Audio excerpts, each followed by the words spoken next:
I'll ask Ms. Only to call the roll for members in attendance. Malinowski. Here. Pugh. Here. McBride. Here. Livingston. Here. Teratio. Here. Joe Walker. Barron. Here. Overture Walker. Here. Mackey. Here. English. Present. Newton. Here. We have a quorum. That's- Next item on our agenda is our invocation and our pledge of allegiance. That'll be done by the Honorable Jessica Mackey.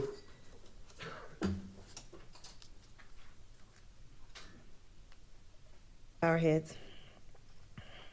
Lord, thank you for bringing all of us together this evening, for giving us a safe journey here. Lord, we ask that you guide us, our hearts and our minds during this meeting this evening. Lord, help us to make the best decisions for our constituents in all of Richland County. Lord, we thank you for our health. In your name I pray, amen. And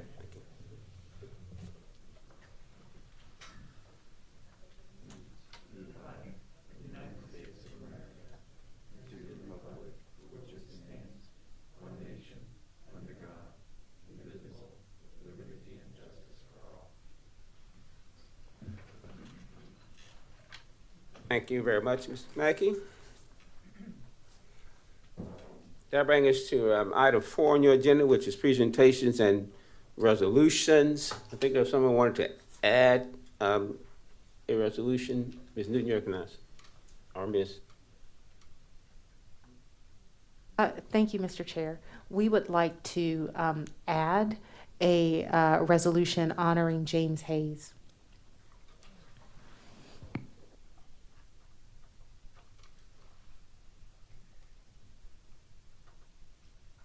We'll put that, and make that item C on the resolutions on item 4. Reference to item. A second if we got a vote. Just want to check one more thing in this case, and that is on item 4B. I would like to for that to be a resolution from all council members regarding the 175th homecoming anniversary, homecoming reference, Main Street Methodist Church.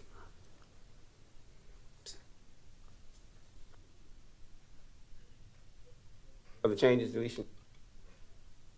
Yes, sir. I would like to make a change to note that Chief Chris Cowan is unable to be with us tonight, and that we would like to take that off the agenda and move it to a later date.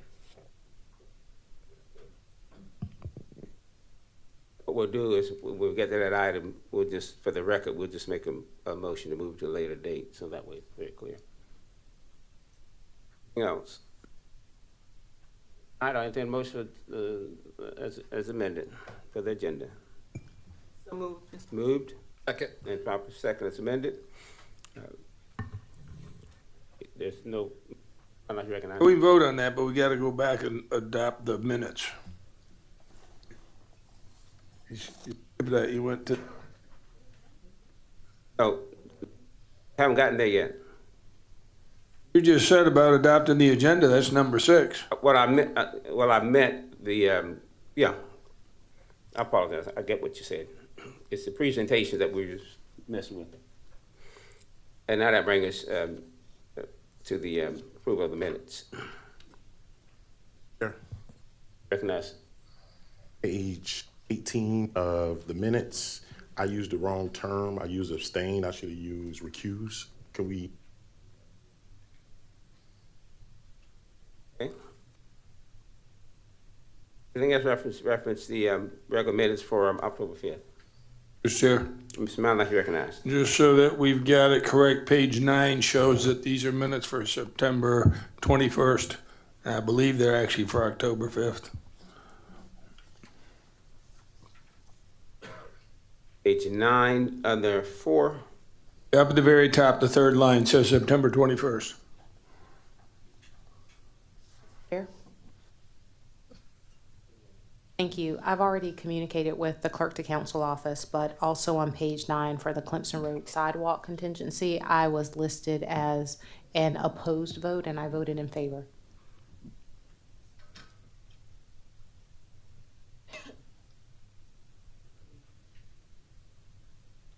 It's at page 9, correct? I'm sorry, well, page 17 or 9, depending on how you look at it. Under the report of the Transportation Ad Hoc Committee. So page 9 of the minutes, page 17 of the agenda, I apologize. Thank you. No suggestion? About an hour? On our minutes. Not, Ms. Owen, can you call the roll for the minutes as amended with those changes? Yes, sir. Malinowski, Yes. Pugh, Yes. McBride, Yes. Livingston, Yes. Horatio, Yes. Barron, Yes. Overture Walker, Yes. Mackey, Yes. English, Yes. Newton. Yes. Motion passes. Now that brings us to the adoption of the agenda. I do recall that it was recommended that we add an item 4C, which would be a resolution for Mr. James Hayes, and also change 4B from a proclamation to a resolution. Any other changes to the minutes?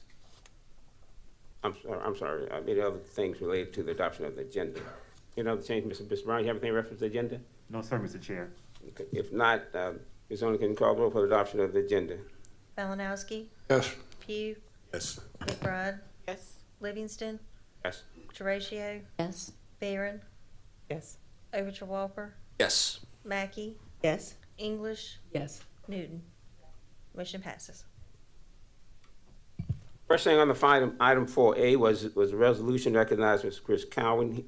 He will be with us at our next meeting, so that will be presented at our next meeting. Item 4B, I'll ask for your unanimous consent for a resolution recognizing 175th homecoming celebration for Main Street United Methodist Church. So move, Mr. Chair. It's moved, it's a second. Second. Properly second. Those in, can you call the roll for the motion for the item 4B? Malinowski, Pugh, Yes. McBride, Yes. Livingston, Horatio, Yes. Barron, Yes. Overture Walker, Yes. Mackey, Yes. English, Yes. Newton. Yes. Motion passes. Brings item 4C, which was added, and that was the resolution reference Mr. James Hayes. And I think Ms. English and Ms. Newton has.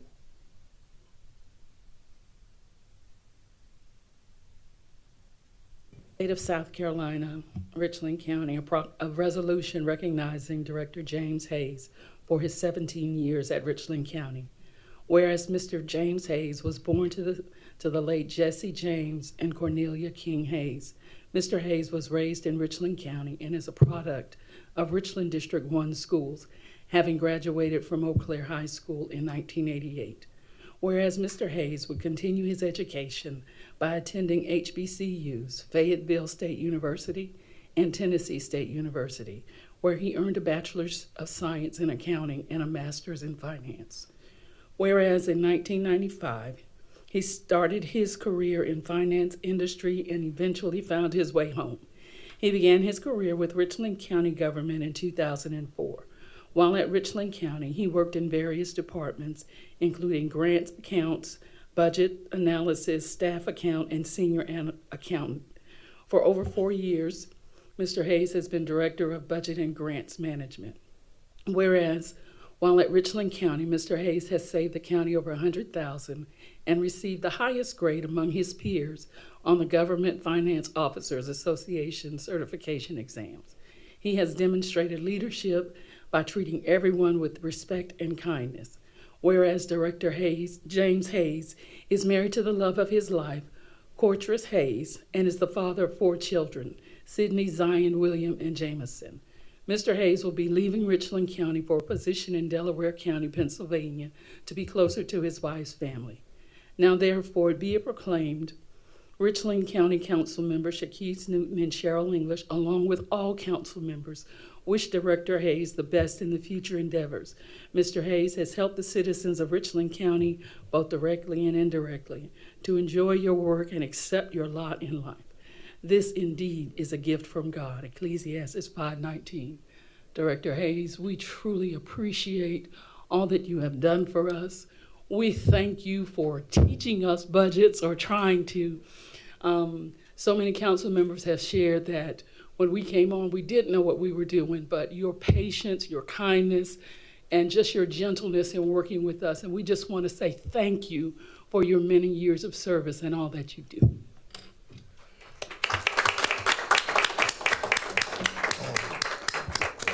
Good afternoon, members of council. First of all, I want to acknowledge my Lord and Savior, Jesus Christ, for affording me this opportunity for the last 17 years to work for my home. In the 17 years, I've had the opportunity to serve many editions of council, including this current edition. And to be honest with you, that's why the decision was so hard. My wife would tell you I struggled. I struggled to make this decision because I've been able to forge some great relationships with many members of council. That's why I'm glad that Mr. Brown is affording me the opportunity, to continue to serve you all. So the phone still works. The email will still be active. So even though I'll be in another zip code, my heart will still be here in Richland County. And so please call me, text me, email me, whatever you need to do to get in touch with me, because I will always be here for this council. And I'm so glad that the new council I'll be serving meets on Wednesday night, so I'll still be able to look in on Tuesday night. But thank you again so much. We appreciate it. Thank you so very much.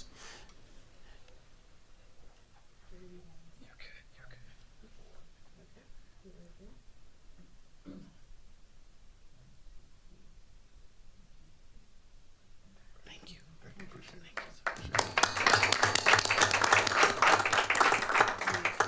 Mr. Hayes, Ms. Hayes, I can't tell you how valuable it has been to work with you over the years and what you meant to this body.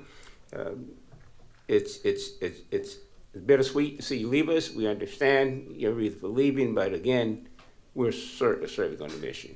Ms. McBride, you recognize? Mr. Hayes, I can't say how much I appreciate the work that you have done. And when you mentioned that your zip code changed, but your heart has not changed, that is the work that you have performed as our budget director since you've been here. Zip codes didn't matter to you. You worked for all the people of Richland County, and you helped all the council persons. And I will forever be grateful for the work that you've done, your excellence and your achievements. So just thank you so much. So, Mr. Hayes, I shared this with you the other day, and I just had an opportunity to think about it even further, that as a new council member, I remember one of the very first calls that I received from any staff member unofficially after the primaries was you. And you called because you wanted to make sure as a new council member that we were prepared as much as possible to look at the budget and to be able to work through the budget sessions that we would experience in January. And for me, that was extremely helpful. And I can say that you created a great experience coming into Richland County, and the experience of a staff member who is definitely stellar. And we hate to see you go, but I will be one of the ones just to text and say, hey, thank you. Hayes, I appreciate your help along the way. I'm gonna miss those phone calls when you call me and say, hey, sir, I'm calling as a constituent, not as the budget director. So good luck on your new endeavors, and thank you for everything. I'll be really quick. Just Mr. Hayes, you have been such an asset to Richland County. You have had the spirit of service and dedication in the work that you've done, and not just the spirit of service, but being backed up truly by excellence. You have an encyclopedic knowledge of the Richland County budget. You have always helped whenever we've needed anything for the grants office. You have always been completely on it, and you've also led by example. I can say that every person I've ever interacted with your staff has had that same dedication, and I think it's a testament to the kinds of people that you've hired and worked with and the example that you set, and I cannot express how wonderful it has been to work with you, so thank you so much. you recognize. Thank you. Mr. Hayes, thank you for all of your service. I know being a new council member, we haven't had a chance to work along with each other long, but in the time that you have been here, I appreciate you being available to answer questions and even, taking the time when I challenged you on some things, you still took the time to explain it and talk it through, and you were a professional the entire way and still answered the phone when I called again the next time. So I appreciate you, and the folks in Delaware are getting a great professional. So I wish you and your family the best. I'm gonna talk him into changing his mind. Keep talking. Rick, let's keep trying. Thank you. Anyone else? Again, Mr. Hayes, thank you so very much for your tremendous contribution to our county. That brings us to item 7 on your agenda, which is report of the acting county attorney. Thank Mr. you, sir. Clinton, recognize. Council has 2 items available for executive session tonight. That's 7A, Convention Center MOU. That would be under section 30-4-70A2 of the South Carolina Code. Also, item 10C, that's personnel matter, grievance reviews and recommendations, and that would be appropriate under section 30-4-70A1. The first item, 7A, does have outside counsel. And that completes my report. With outside counsel, we would take that executive session up immediately. So the chair would entertain a motion to go into executive session for item 7, item dealing with the convention. So moved. So moved. Second. Move, proper second. And call the roll for motion for executive session. Malinowski. Yes. Pugh. Yes. McBride. Yes. Livingston. Yes. Horatio. Barron. Yes. Overshaw Walker. Yes. Mackey. Yes? English. Yes. Newton. Yes. Motion passes. And that will be the items mentioned by the administrative, the attorney, which was item 7A, and Mr. Brown, do you need the personnel matter for executive session? Well, that's at the end. That's anyway. up to, yeah, that's up to the council, Mr. Chair, whether or not you need to actually have a executive session on And it. the reason I ask that is if, just in case you want to take that up, if it's not long while you're there, so you won't have to go.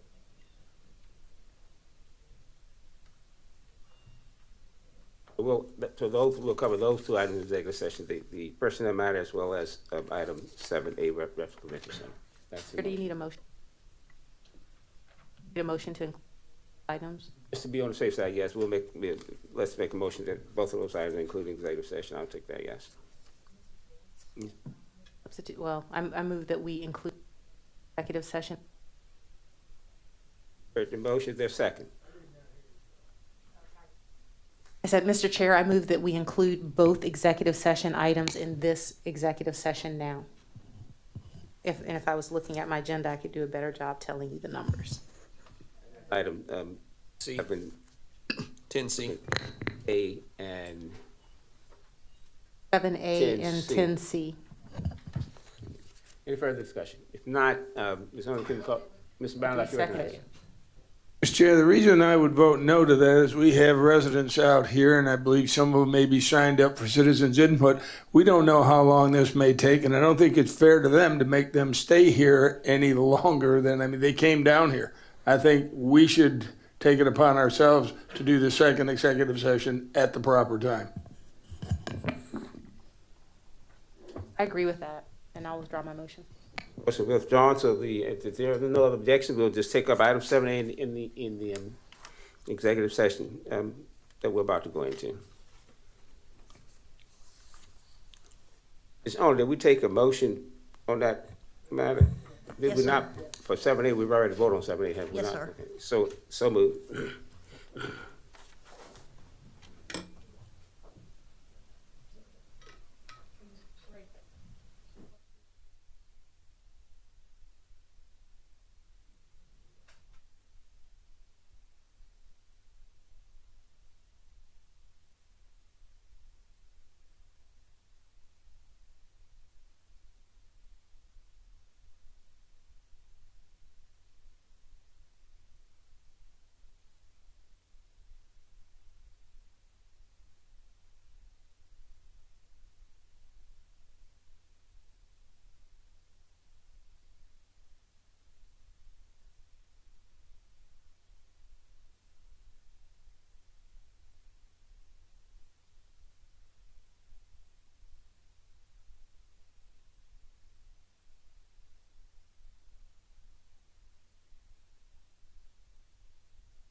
Good woman.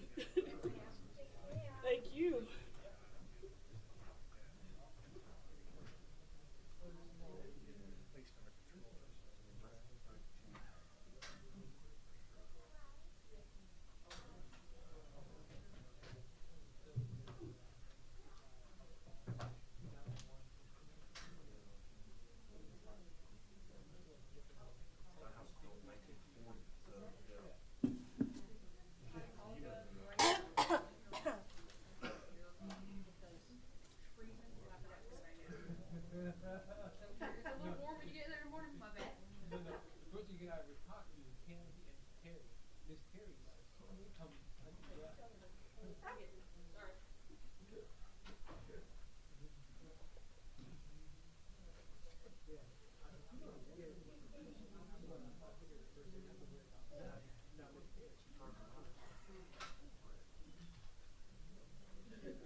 Entertain a motion to come out of executive session. So move. Second. It's been moved and properly second. Ms. Owen, can you call the roll for the motion to come out of executive session? Malinowski, Pugh, Yes. McBride, Livingston, Horatio, Yes. Barron, Yes? Overture Walker, Mackey, English, Yes. Newton. Yes. Motion passes. And a motion reference executive session.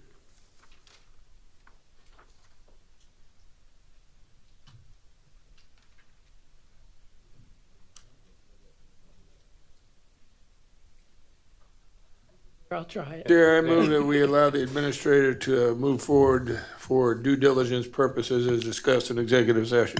Second. Second. Moved and properly second. Any discussion? If not, Mrs. Owen, can you call the roll for the motion? Malinowski, Yes. Pugh, Yes. McBride, Livingston, Horatio, Yes. Barron, Yes. Overture Walker, Mackey, Yes. English, Yes. Newton. Yes. Motion passes. Okay, that brings item 8 on your agenda, which is citizens' input for items on the agenda not requiring a public hearing. Ms. McBride, do we have anybody sign up to speak for that public hearing?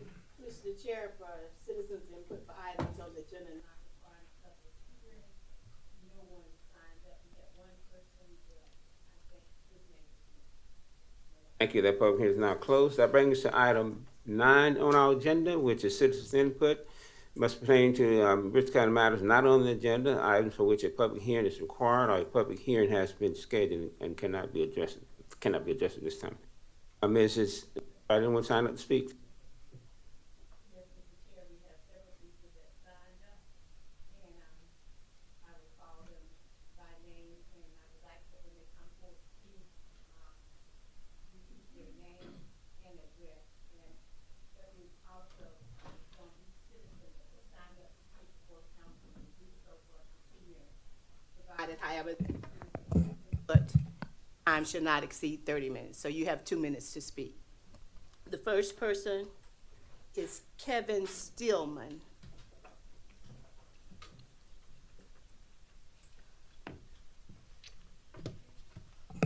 Kevin Steelman, 120 Harborside Circle. I apologize, I signed up on the wrong list, so I'm here to talk about an agenda item. But anyway, hopefully that's okay. Excuse me, Mr. Stillman, I need to get permission from the chair to allow you to go forward.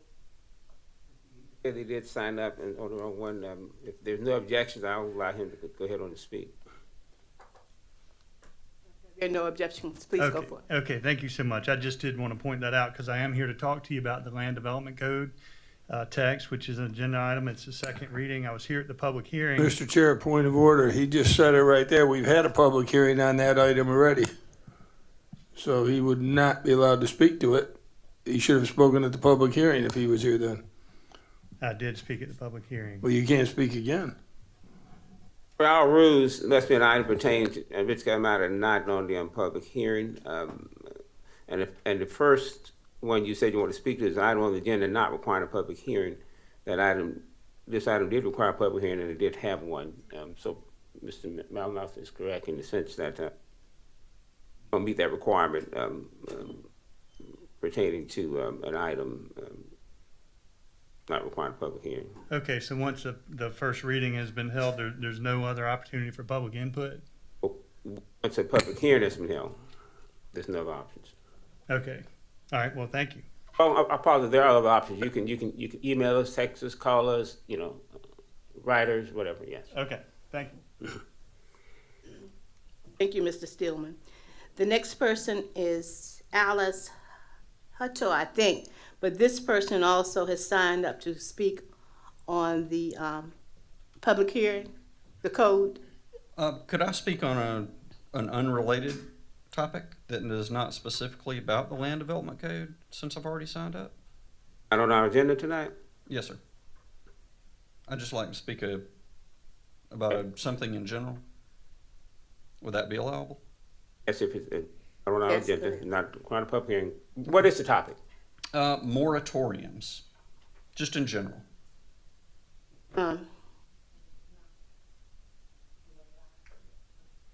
Please remember that you have 2 minutes. Thank you. Please give your name and address. Thank you. My name's Alan Hutto, and I'm the CEO and attorney for the Building Industry Association of Central South Carolina. And just want to talk to you about moratoriums in general. And I would say that if, local governments, when they do look at moratoriums, I think they should do so in an open and transparent fashion, rather than something that is not listed as an agenda item or in the subject line for county council action and buried down in the ordinance. So again, I just think that anytime a council looks at a moratorium that is going to affect an entire county's activity, I do think it should be done in an open and transparent fashion. Thank you. Thank you. The next person is Miss Katie Bowden. Bowden, please, your name. I will. My name is Katie Bolden. I live at 7843 Wessex Lane. I have a young man, a son that I adopted when he was 3 weeks old. His name is Eric Bolden. He was incarcerated down at Albinex Glen. My husband was served in the Air Force 26 years. Eric was 3 weeks old when we adopted him. His mother was incarcerated at that time. My son has been beat up twice at Albinex Glen. First time he was stabbed, nose broke. I was not notified. I was notified by another inmate's mother. She came and told me, Miss Bolden, have you heard from Eric? I said, no. I called, they hung up in my face all the time. Had to get in contact with someone that I knew could find out for me. He found out, he said, Eric has been stabbed. His nose is broke. He's in lockup because he will not tell who did it. Okay, I called, left a message to speak to Director Mr. Kitchens. Several days passed. He never returned my call. When I called him, he informed me nothing like that happened at Albinex Glen. When I told him who found out about it, then he took action. He said, Ms. Bolden, give me an hour. So he did find out it did happen. My son was beat up again about a little over a month ago. He was beat up by 2 officers, his hand cuffed, beat him in the face, left him lying in his feces, his blood, and his urine for hours at a time, no water. Then another inmate informed me of this. That's how I found out. Half of the time, the administrators do not know what's going on down there. So I called Mr. Kitchens again. He transferred him to Florence County. He's doing fine there. They said when Ari got there, they had him examined and everything, so he's okay. But my thing is, another situation. I've asked you to wrap it up because of the time, but go ahead, wrap it up. Please, y'all listen to me. My son, he's a badass. I'm telling you, he's been down there over and over again. So I don't listen to him because I feel like he's tough love. When you leave inmates in a cell 7 days with no flushing of their toilets, you hold their food for 2 hours and give it to them cold, that's inhumane. And then when a young man is on the phone, I'm getting ready to wrap up, his mother was dead. He's on the phone trying to find out what type of arrangements. And the young lady officer said, she shouldn't have never had your ass. You're going to push these young people in, and there are good officers down there, I guarantee you. But Lieutenant Walker and another officer beat my son up. Ms. We Bolden. can't have you disparaging folks' names. Thank you, Ms. Bolden. I apologize.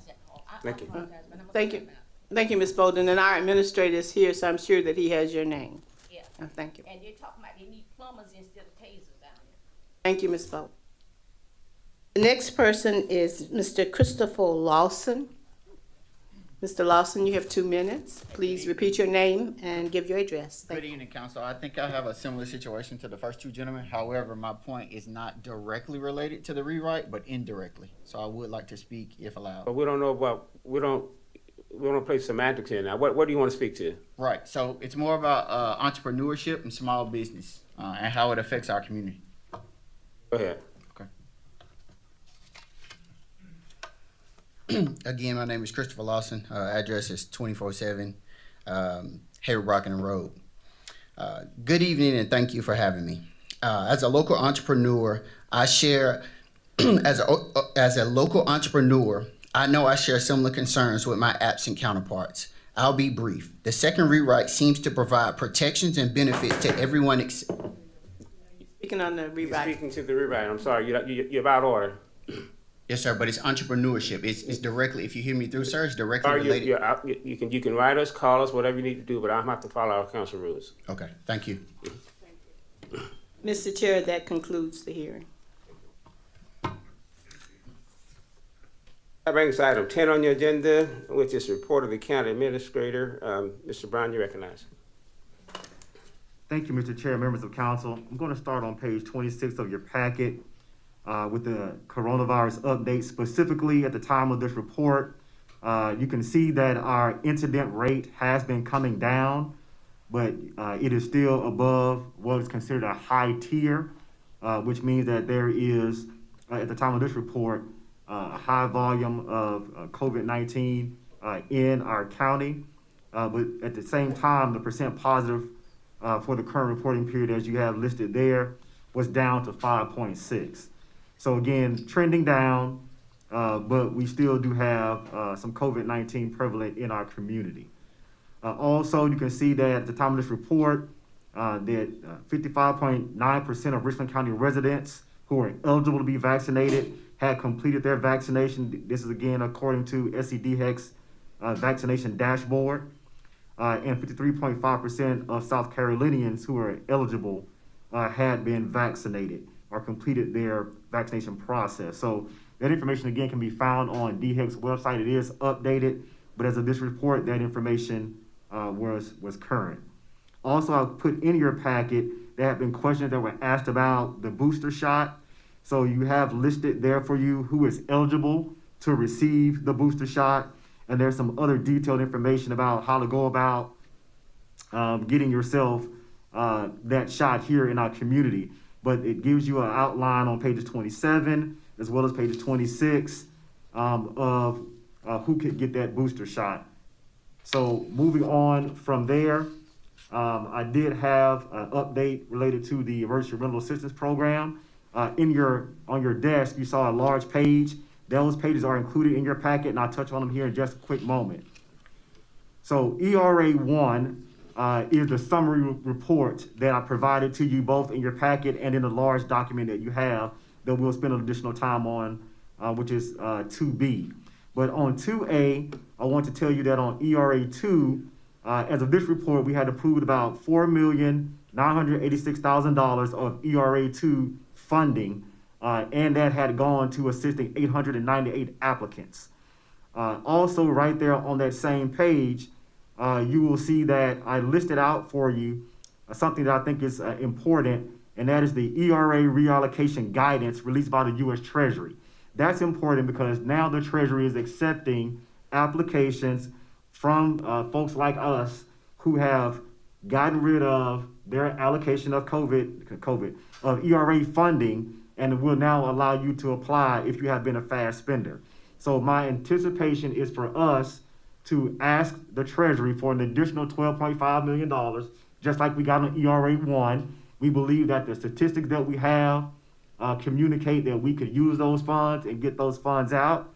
So I'll certainly take any guidance from the council, but that is my initial plan, is to ask the Treasury for an additional allocation equivalent to what we got in our ERA 1 allocation, which was roughly about $12.5 million. And what I listed out for you on pages 28 and following was what it talks about, how you request the allocation funding, and then how it's going to be given out. So I'll spend just a little bit of time on that. But you can see here under allocation of reallocated funds, it says periodically Treasury will determine if there are sufficient funding requests from grantees serving jurisdictions with demonstrated needs to warrant the disbursement of reallocated funds. So the Treasury is going to go through an evaluation process, and they will determine who gets reallocated funding.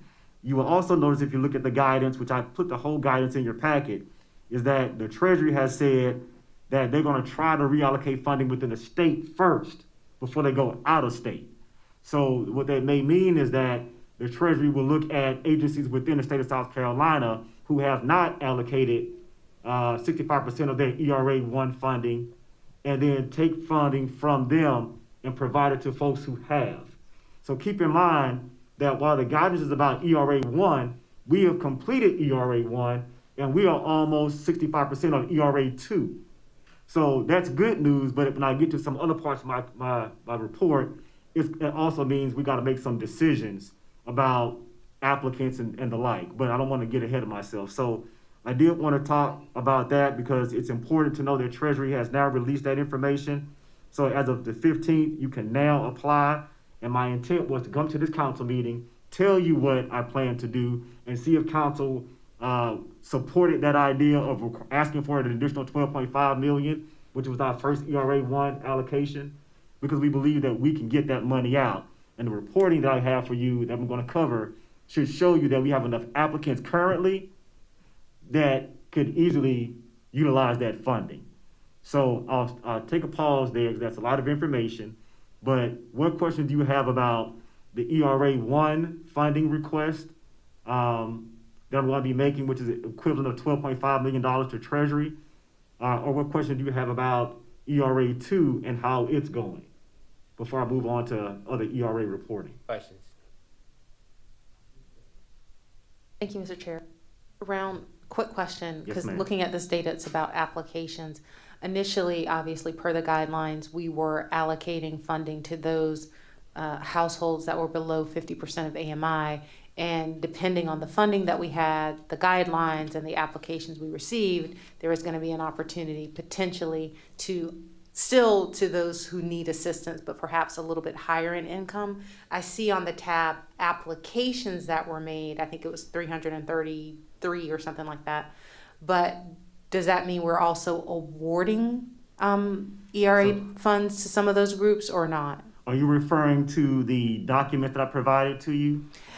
I was referring to that, but my Okay. question is, apart from that, are we at a point where we're also able to assist households that are still in need, but that might be a wee bit over that 50% AMI? So the answer to your question is twofold. Currently, because we still have money in our pots, I have to answer yes. But practically, we don't have enough money. So we have people that are below 30% AMI. Oh, my. Right. So what I've had to do is we've actually taken, so Treasury had multiple levels of priority.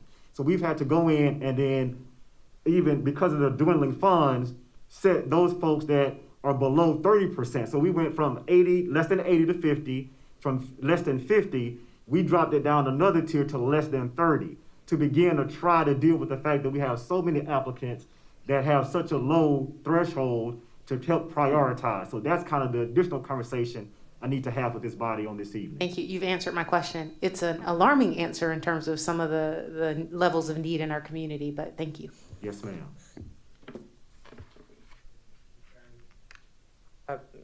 Brown, again, I just want to say that I think you and staff are doing a great job in making sure the funds get out to the community. And I appreciate this enlarged version of this graph. But one piece of information that I would like to request is I would be interested to see of the applicants who were individuals versus landlords. So that's a good question, but remember, well, not should say remember, the process is in order for a landlord to receive funding, ultimately a tenant has to make application. A landlord, the U.S. Treasury does not allow for the landlord to be the person on behalf of the tenant. The tenant has to apply. So we've had a number of landlords who I certainly get it, I understand. They are not happy because some of their tenants do not apply for whatever reasons. And so then they are, in so many words, kind of left out because it is the tenant has to apply. So we have landlords who are dissatisfied with the program because they feel like we don't have access to the funding. And I understand that struggle, but the U.S. Treasury guidelines require that the applicant must be the one to participate in the process. If an applicant participates in the process and the landlord doesn't, the applicant can still receive funding, but the landlord can't. It's not reverse. And that clears up my question, because I was under the impression of the latter. So it makes sense now. Thank you. And that's what we're hitting a lot of now. So if you're getting a lot of calls about that, it's very unfortunate.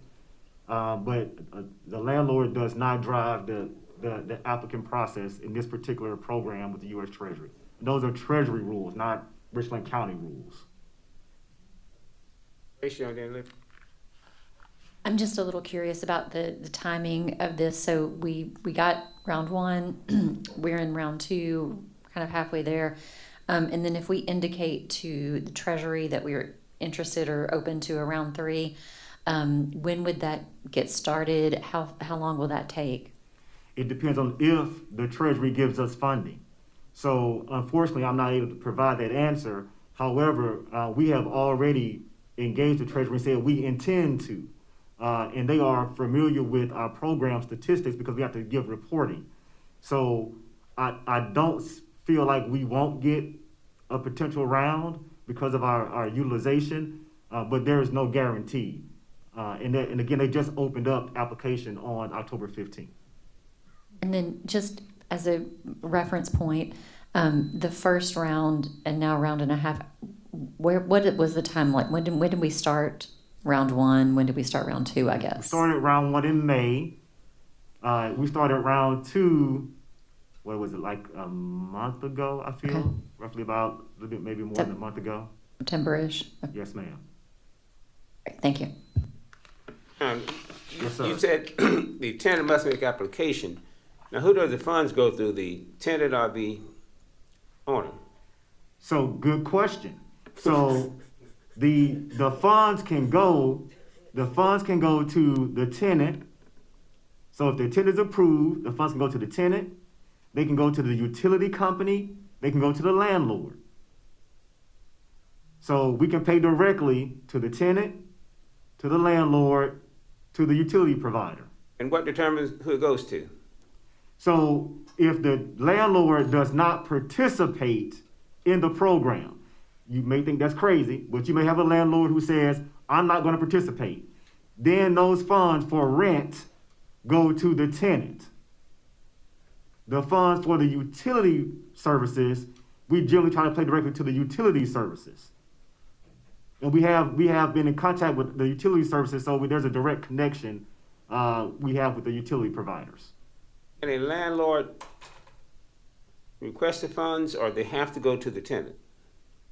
So the tenant is the determinant, not the landlord. So that's probably the best way I could I can say it for you, Mr. We Lee. can give the money to the tenant and the tenant not pay the landlord? That is correct. That could happen. But remember, the U.S. Treasury wanted to put the money in the hands of the renter. And so this is not about Richland County establishing a process. This is about what the Treasury said, get the money in the hands of the people. And that's what the program is designed to do. But we do pay all three of those depending on the scenario. Ms.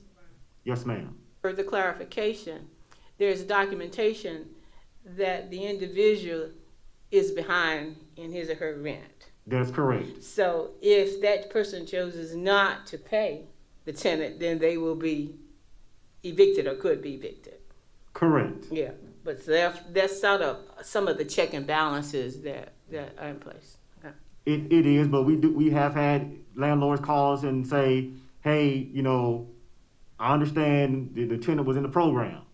Yes, they were. You know what I mean? So someone could not do that, Ms. McBride. Yeah, I understand that, but I'm Right. saying there is There's check checks and balances. yeah. That's correct. But I just want to make sure nobody thinks that Richland County is responsible for the tenant paying the landlord, because that's not how the Treasury program is set up.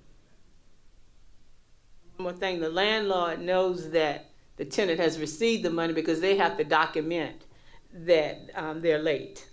You're right. The landlord is a part of the process Yeah. if they participate. Yes.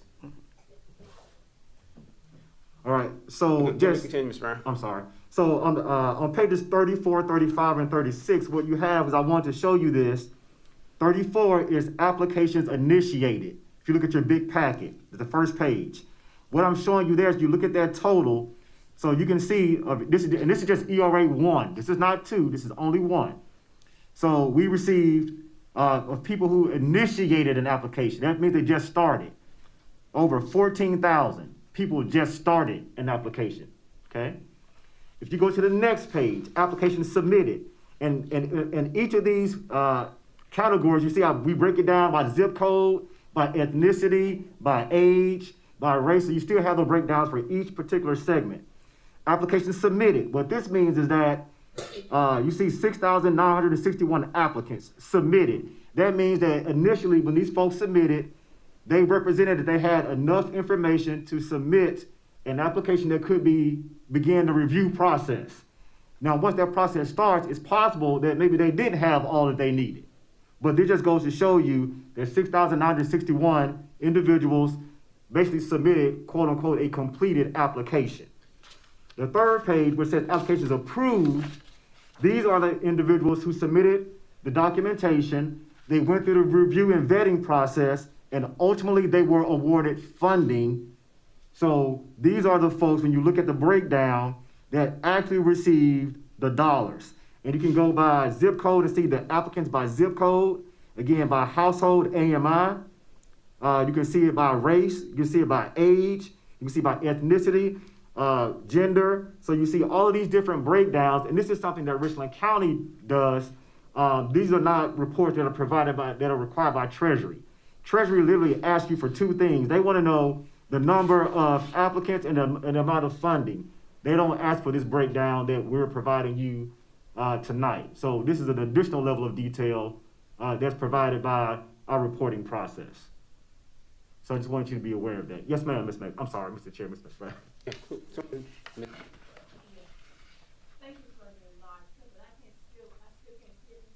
Okay, so you want me to tell you what it says? Yeah. Okay, so I'm on the applications approved. So by zip code, we had in zip code 29210, 375 applicants who were approved for funding. In 29203, 368. 2004. They're approved. Correct. Yes, ma'am. So around $5,600 per applicant is what that would break down to. Okay. Do you want me to keep going down each zip code, or you want me to move on to something else? 2004. Yes, ma'am. Just a quick breakdown for you by household average median income. 50% or less, 1,671 applicants. So 83% of the applicants that received funding had an average median income of less than 50%. The 50 to 80% threshold, you can see there was 333, so about 16%. And of course, over 80%, you would not be eligible. Again, by race, you can see there that in this particular instance, Black or African American, 1,680 or 83% of the funding went to that group. No race recorded, another 4.9% or about 98. White, 100. Multiracial, 65. Those who refuse to answer, because again, these are not requirements of the federal government to answer these questions.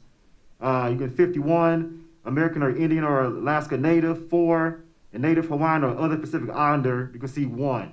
So again, this just gives you an additional level of breakdown of what zip code and then the persons within those areas that are receiving the funding by their kind of breakdown of these different statuses. So hopefully that provides you some additional information. That's what's been in your packet. It's just been real small. So I wanted to spend a little additional time going over with you today, so I printed out larger to give you an opportunity to ask questions about the information. Go ahead. 83% of African Americans received funding.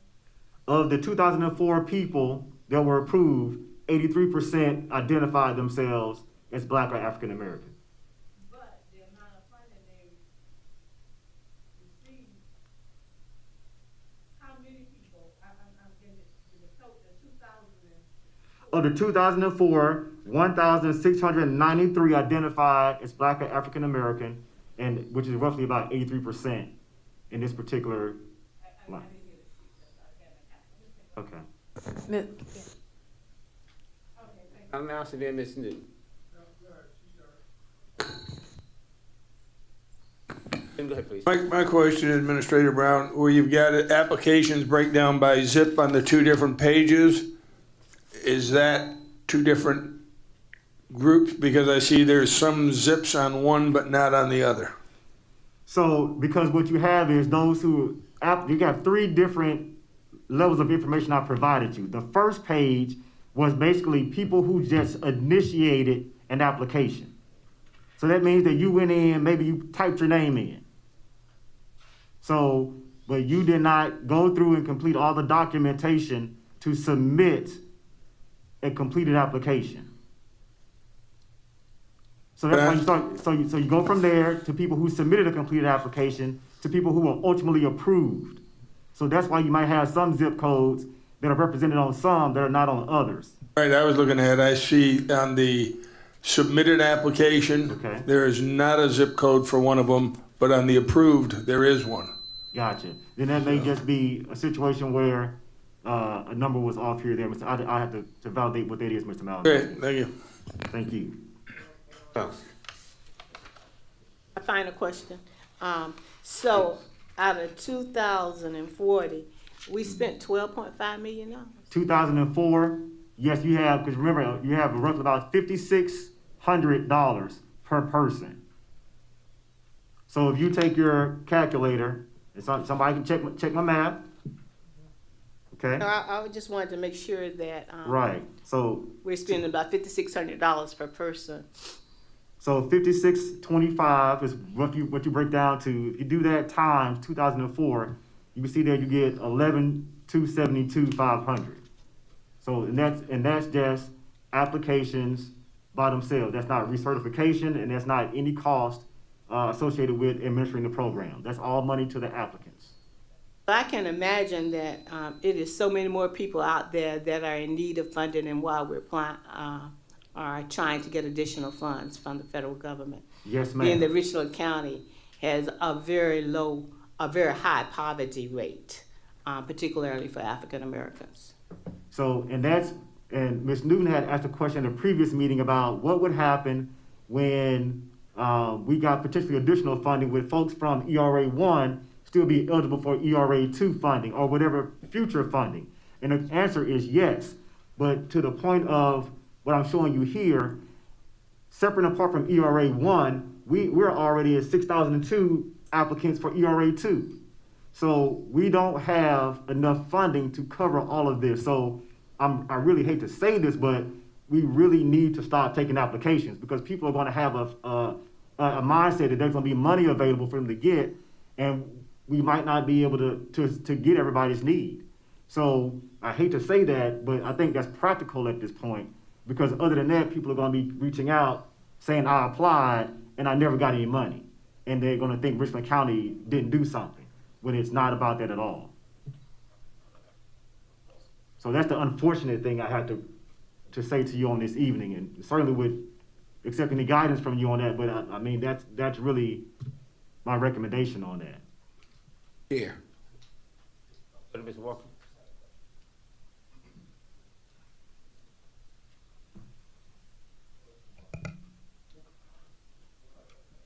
Question or? I'm feeling in the back. Okay, all right. Mr. Brown, I'm looking at the chart, and I'm looking at the disparity between applications initiated and applications submitted, and there's nearly a difference of about 7,000. And so with the number that staggering, is there anything that staff does, or is there any sort of follow-up when you notice that an applicant or applicants initiate the application, but then they don't follow through? What steps are taken, if any? Yeah, and that's a big issue, Mr. Walker, because you can see by the sheer volume, having staff to even reach all of those individuals is also an issue. So what happens in that process is the folks who have incomplete applications, they are contacted about the items that are still missing. And that's all documented. So the hope is that they will then submit that information so that ultimately the application can be whole. But yes, sir, that is a process by which staff, both internally, because we have folks that do it at the library and folks that's not our staff, but the library assist. We have staff internally that assist. Then the contractor also is a part of that process as well. So that's how the outreach is handled. And has your team been able to, figure out, what are some of the reasons or predominant reasons for why applications are initiated, but then there's this lack of follow through? I mean, I'm not sure, and of course, I'm just surmising here, but I don't know if there's an issue, maybe access to technology. I mean, I don't know, but has your team been able to sort of figure out what's the common thread or the common denominator as for the lack of follow through, if you will? It's a couple of issues. Some of it can be access, but that's why we have some of the in-person access that we have and folks to assist you with that. The other times it's actually items that they're trying to get their hands on to be documentation. So the Treasury allows for some, what's the word to use? Can't think of the word. There's the word when you self-attest. The Treasury allows for some self-attestation, but there's still also a fundamental level of if there's rent owed, you got to be able to produce some type of agreement that says there's rent. There's an amount and there's a provider. You can't just say, I owe somebody rent. So if there's something that a person doesn't have in their possession, and they may have a hard time getting in touch with their landlords, we have people talk about that. Landlords are not responsive. Those types of situations have been prevalent throughout this process. So that's the additional documentation that they might need to provide. Yes, sir. Administrator Brown, do you need some form of motion from us, or you mentioned about we need to stop taking applications at this point? I don't need a motion. That's a good question. I just wanted you to be aware, and if the council said with Mr. Brown, no, keep taking applications, then certainly I'm a yield to your desire. But I'm just, at this point, the volume of applications that we receive, not even including the ones that are incomplete, far outstrip the funding that we currently have and potentially the money that we're going to get. So I don't want citizens to be hanging their hopes just to have them dash because they submitted an application and never got any funding, and they qualified. One follow-up question, Mr. Chair. And so do you have a plan in place for how you plan to address this moving forward? In terms of not taking applications, what does that look like? Right. So what that would look like is we would communicate. We would change the messaging on our website. we would go out just like we did before and tell, hey, apply, we got money. We would communicate that Richland County is applying for more funding. Currently we have more applicants than we have funding available, and communicate what we're going through to try to get more funding. But we would have the same conversations with our outlets like we did before to share that messaging. Thank you. Yes, ma'am. Okay. So that's the information on the ERA updating. The key takeaways I mentioned, if you look on page 29, we just discussed them all. Talked about what we're going to apply for and also kind of where we stand with both ERA 1 and ERA 2. If you look on page 30, we get into the project updates, and two that are not listed I just want to tell you about. One is I really hope that this year, I know that Mr. Chair, you've set up a lot of committees with the council. We're also going to be looking at our healthcare benefits, and I really would think it would be of some value to have a member or members of council to be a part of that process as well. We're bringing across all employees across the board as we look at that big, huge benefit. And so I think some diversity to include council members may be of service as well. So I would ask you all to consider that, Mr. Chair. Also, there was a staffing analysis that Ms. Newton asked me to provide for the group. That analysis is not complete, but I did want to talk about where we are now. So all of staff have submitted information particular to their departments, including vacancy breakdowns, including reasonings from their perspective of why they are struggling with staff in those vacancies. And then the next step from that process is for me to analyze that information as well, to provide my own thoughts as to why that exists. And then that will come back to the body. That was supposed to come back to the body today. I do not have it today. Reach out to Ms. Newton. I apologize for that. But that is where we are with that process. But I'll certainly take any questions on that at this time before I move on. Questions? So moving on here, in your packet, you see the public safety complex. That is an item, well, I skipped over strategic planning. I didn't mean to do that. So strategic planning, that's still on page 29. We have some upcoming related activities. On October 26th is our next planned meeting. And right now we're looking for the week of November 15th to be the strategic planning retreat date. So kind of put that out there. Look at your calendars. We're trying to have that be the date that we get together as a larger group. So please look at your calendars. We had that committee meeting. We certainly had the chair of the committee established. That's Ms. Mackey. She was the chair. But since that time, we've also sent out to all the council members, the committee, a look at the questions for the community survey. We got feedback for questions for the community survey, and then that survey is going to go out and be included as a part of this process of strategic planning. So all of those things are currently underway related to the strategic planning and community survey process. The public safety complex, we actually do have the architect contract signed. We were on site last week with the architect, reviewing the Columbia Place Mall and looking at what the design will look like in the actual practical view at the mall. So you have some items there that the contractors had never seen. So taking them to the mall gave them a better view of how their design would fit into the space that is going to be occupied for the public safety complex. So we also have a next scheduled meetings there on your calendar. You can see that with that group, with those upcoming meetings on Wednesday, October 20th, and then Friday, October 22nd. So again, just moving things along with these projects and some timelines that we have with that. The last thing is we have a construction manager at risk associated with the public safety complex, and that evaluation committee information came across my desk yesterday. I signed it. So we're looking to also bring on the construction manager at risk, evaluate that person, and then we'll have the team for the public safety complex.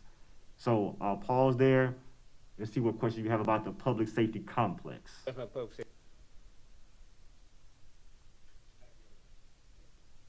Mr. Brown, in your report, you mentioned that the construction manager at risk will be doing outreach to engage small, local, minority-owned businesses. Yes, ma'am. Do you have any timeline of when you expect that to happen, and is there any requirement as to participation numbers for that construction manager at risk? So we had to get the construction manager at risk first. We're actually going through that process now. And then that's when we would have those discussions about how the expectation is laid out. We don't have a particular number that we had in mind, but I do know that the county in general has a general number that is supposed to be targeted for these types of projects. So that would be a minimum target for our small local minority businesses. Yes, ma'am. All right, I know I have a lot here, so I'm gonna try not to take up all the council's time. But the Department of Social Services relocation, we talked about that a few times. In short, DSS has given us information that we'll continue to utilize to try to figure out what it's going to take to get them into a more adequate space at the Columbia Place Mall. American Rescue Plan funding, which is update number 4. In your packet, I provided you with a look at, and I thought there was do you all have a chart in there with the breakdown of the summary of funding that we've spent under the American Rescue Plan funding?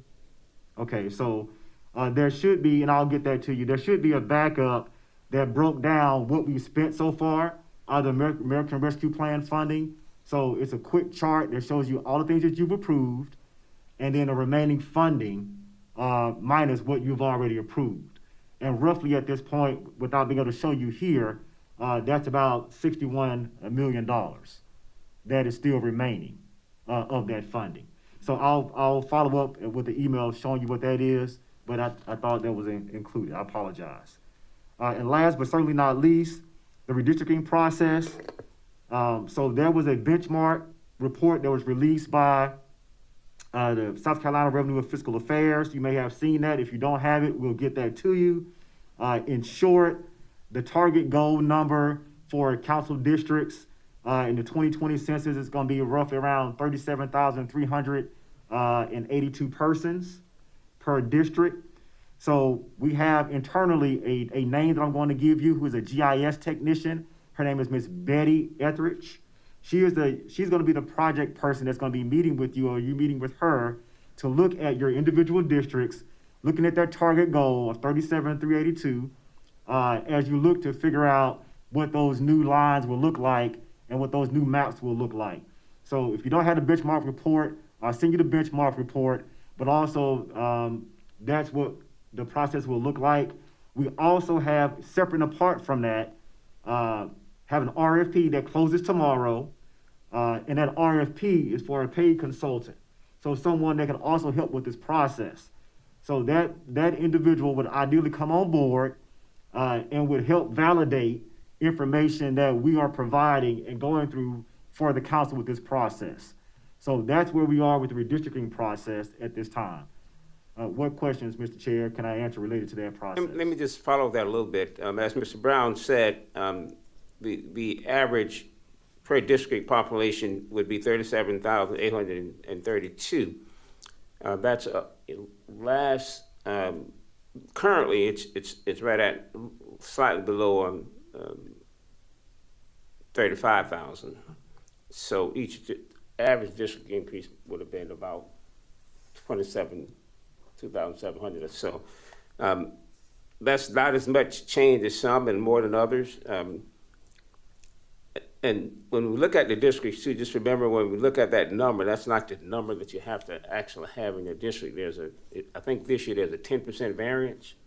So what that means is that your district would have to be within that 10% variance of that particular number.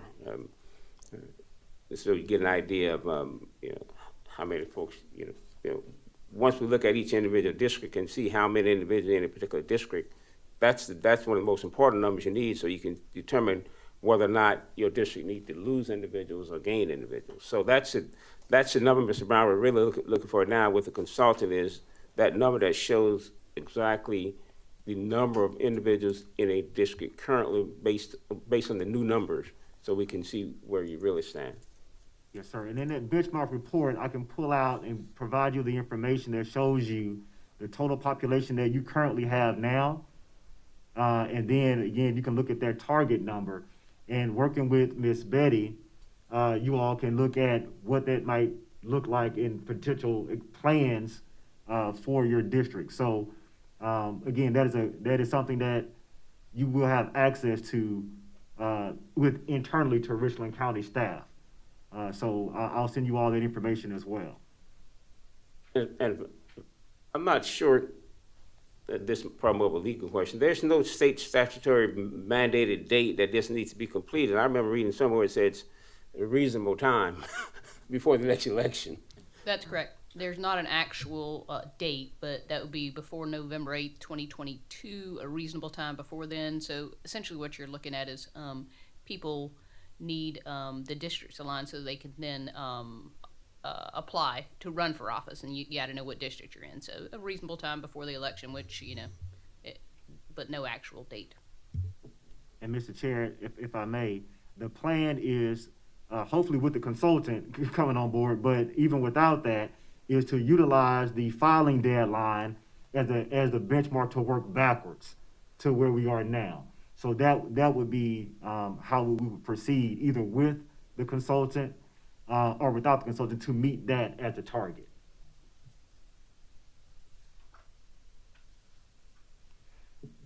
All right, Mr. Chair, if there are no additional questions, the other information that you have in your packet, simply some of the additional backup documentation related to the U.S. Treasury guidance that they released, as well as the local COVID numbers that we kind of talk about from time to time.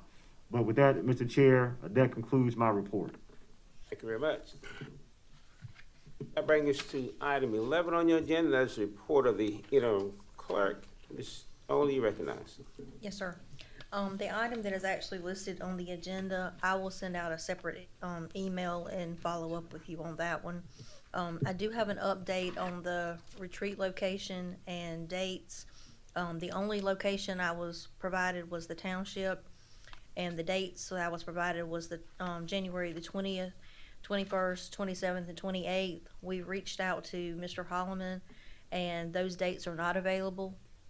He did offer us the Tuesday and Wednesday, which would be the 18th and 19th, or the 25th and 26th of January. And I just need some guidance. Ms. Only, regarding the retreat, did we take action, or did we do anything about that particular location, or did we just ask for I just input? asked for recommendations. Recommendations. In reference to the retreat date and location. Well, we agreed on the date, but location.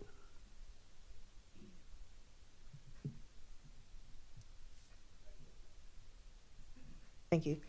So basically what I'm hearing is the township is not available. That's what you said, right? So Not on the dates that I was provided. He can do the Tuesday and Wednesday of those 2 weeks, if we still want to use the township. We would just have to move the retreat dates up a couple days. So he can send you additional locations to consider at this point? Yes, ma'am. Okay, thank you. You're welcome. Please, if you.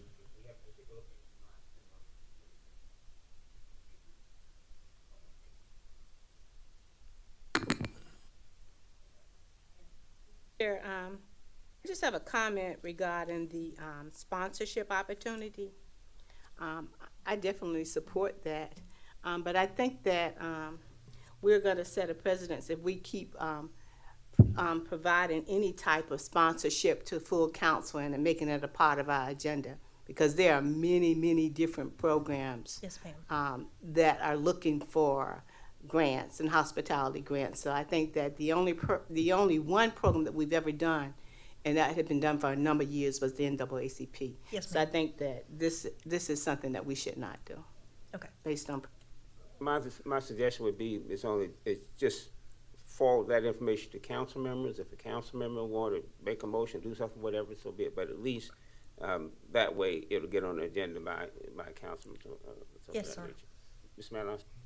Yeah, thank you, Ms. McBride. That's what I was going to comment on. We don't need to be taking the time and effort to put all this glorified information in the agenda. Also regarding the dates available, do you have any idea how long those will be open until? Did he tell you he's got to know by a certain date? He would like to know as soon as possible so he can go ahead and block the dates out. And you've previously asked council members to provide you any recommendations, correct? Yes, sir. I brought that up at the last council meeting. Based on that, I would make a motion that council members check their calendars and by this Friday provide Ms. Only which are the preferred dates for the township, the 18th and 19th or 25th and 26th.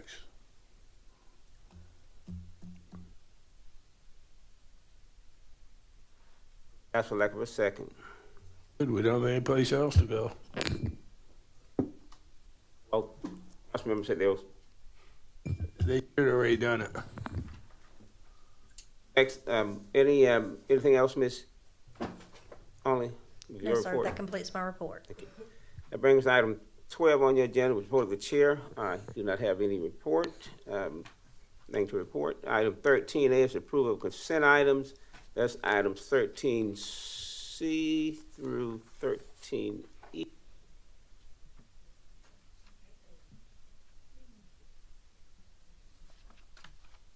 No, I'm saying 13, consent items, I was saying consent items, approval of consent items is from item 13A through 13E. I was just listing the number of consent items. Here.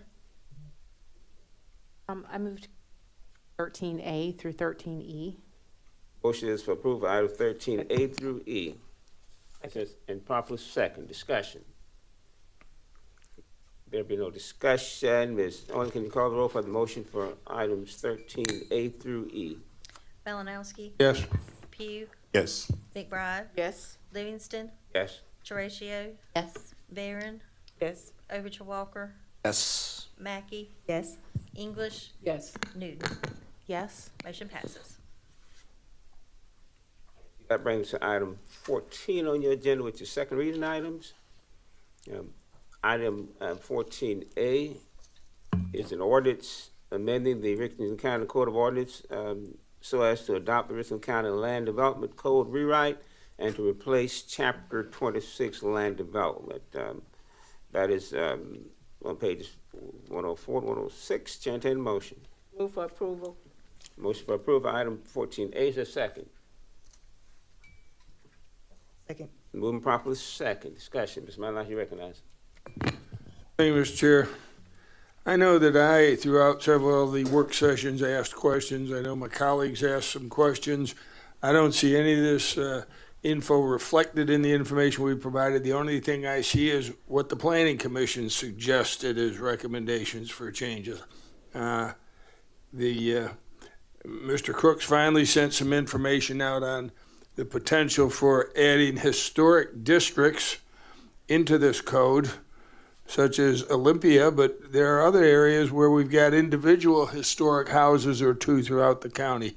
It seems to me that we should have language already in there for this, not decide to, after they did all this work, to come back and make additions later. Seems like we should cover it now. It's kind of like that, hey, we've done our job, we've been working at it for all this time, for 2 years or 3 years, and we need you to give us support and an answer now. This bit on page 105, which I had already checked out, and the gentleman that spoke on the moratorium, I certainly do not understand how we put a moratorium in effect October 1st of this year, which has already gone by, and say it remains in effect until November 16th or May 2nd of next year. 6, 7, 8 months that people can't, the way I'm reading it, make applications under this old system, and the new system's not been passed. So I've got a problem with a lot of this. I think that we should have some answers, not just here it is, take it or leave it. Thank you. Another question reference item 14A. Ms. Teresa recognized, and then Ms. Newton. So I guess my concerns and thoughts are along the similar lines as Mr. Malinowski. And so we have had some staff information about the historic districts and such. I would just like some more assurances that those will be dealt with before we give this second reading. And also, I haven't heard any new information about giving the public more of a chance to come in and speak to us more directly as a body and as staff altogether.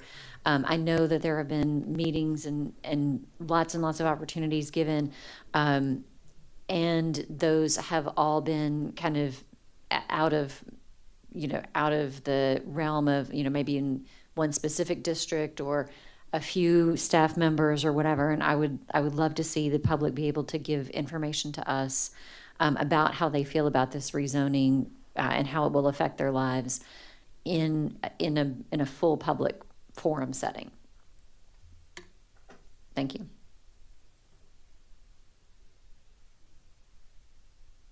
Thank you, Mr. Chair. So first, again, just huge thanks to the staff in terms of their dedication and hard work throughout this whole entire process, which, as Ms. Teresa has mentioned, at least in my district, has included many in-person meetings and phone calls, et cetera.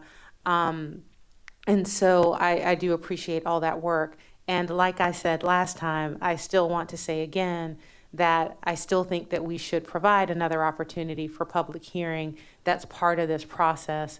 And so again, our staff has really done a superb job doing this. And so I don't want this to be perceived in any way as a criticism of them. We live in a time where there are a lot of competing things going on, not to mention a pandemic where people are very busy, and just want to have that opportunity again for people to give their input and be part of this process. But again, the staff has done absolutely a superb job. Just want to provide that additional opportunity. And that is my theme song, and I will keep singing it. Thanks.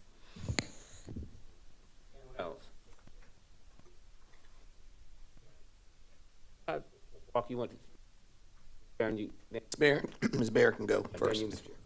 I want to echo Ms. Newton. The staff has done an amazing job with this process, but I took a phone call on Saturday from one of my constituents who is 78 years old and very concerned about this land development code rewrite. However, she does not feel comfortable in coming to a public setting. So given that, I'm not certain if we had virtual opportunities for these meetings. I know the staff was out in the community, but after I took her call, I also received several other calls between Saturday and today from the same demographics of individuals. So I would like for us to open up an opportunity where we can have a virtual opportunity for the citizens to engage one last time before we really put our stamp of approval on this. Thank you. Walker and Chair, not sure if this is appropriate, but I would like to hear from staff, whether it's Mr. Price or Mr. Crooks, speak to Section 3 of the ordinance as it pertains to the moratorium.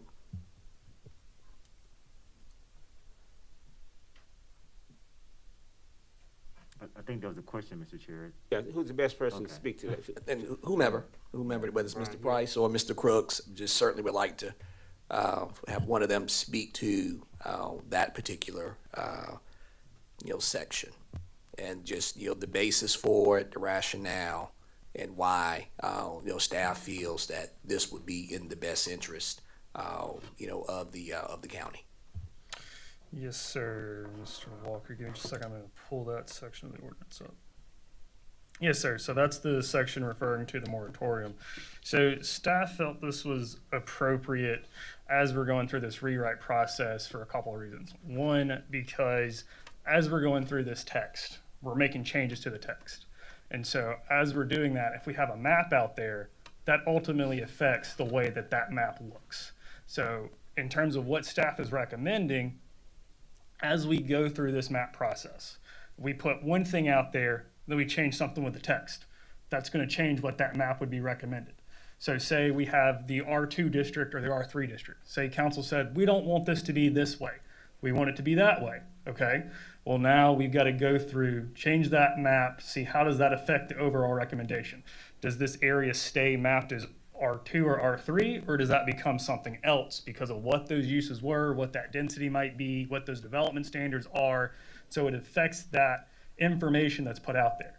So in terms of having that map be out there as these changes are going through, it ultimately impacts the way that overall recommendation is. So in terms of the information that's going out there, do we have 1 version, 2 version, 3 version, 4 version, 5 version?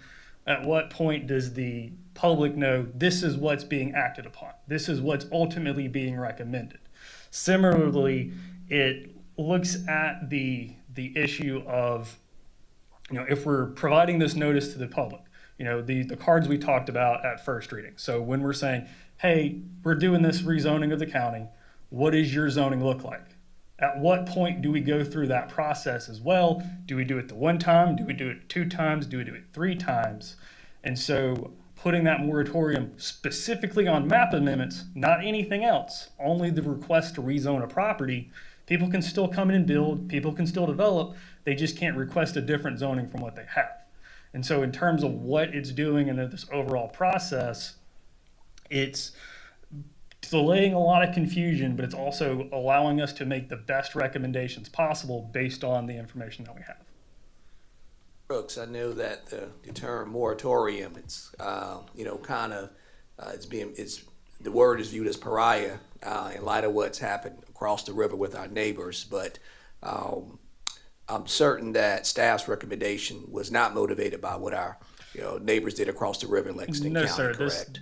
Our recommendation to the moratorium has nothing to do with what Lexington County's doing. No, sir. And certainly staff's recommendation is not designed to be punitive towards any developers. No, sir. Okay, all right. Thank you, Mr. Crooks.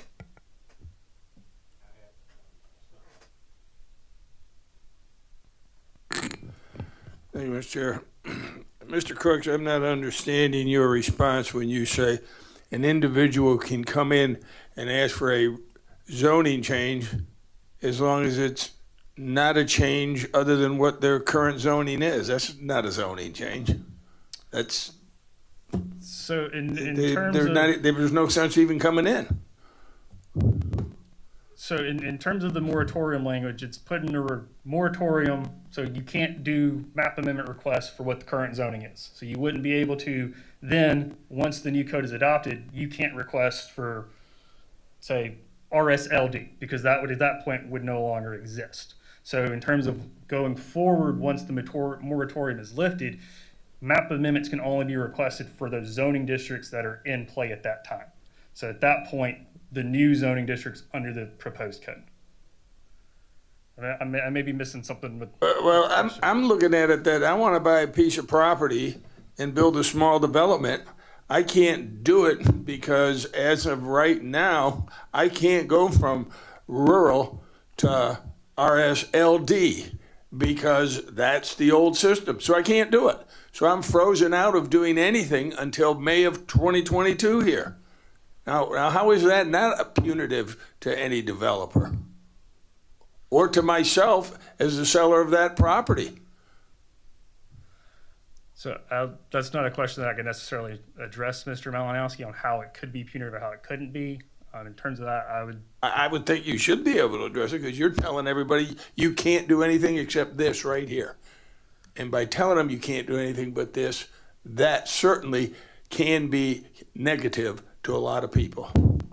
A negative financial and other areas too. I also don't understand why under A, Section 2A, within 90 days, and I mentioned this before, of adoption of this ordinance, the county shall mail written notice to all real property owners.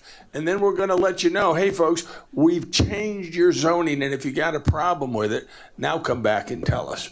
Seems to me the proper method of doing things is to notify people first. If you've been doing this for 2 years or more, then these notices should have been sent out with the last tax notices at the end of last year, saying this is what we're considering, not after we change it. So can you explain why that is the scenario, that we change it and then tell people?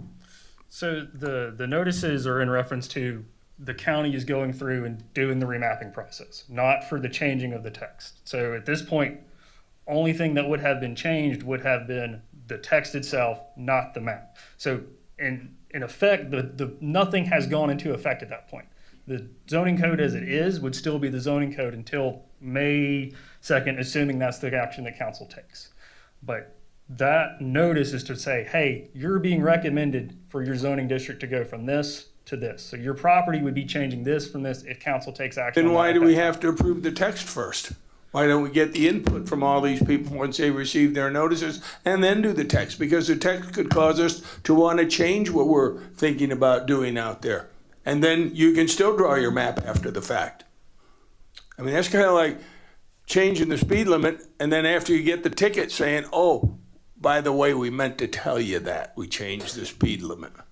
If that's the way that council wishes it to go forward, that's council's option.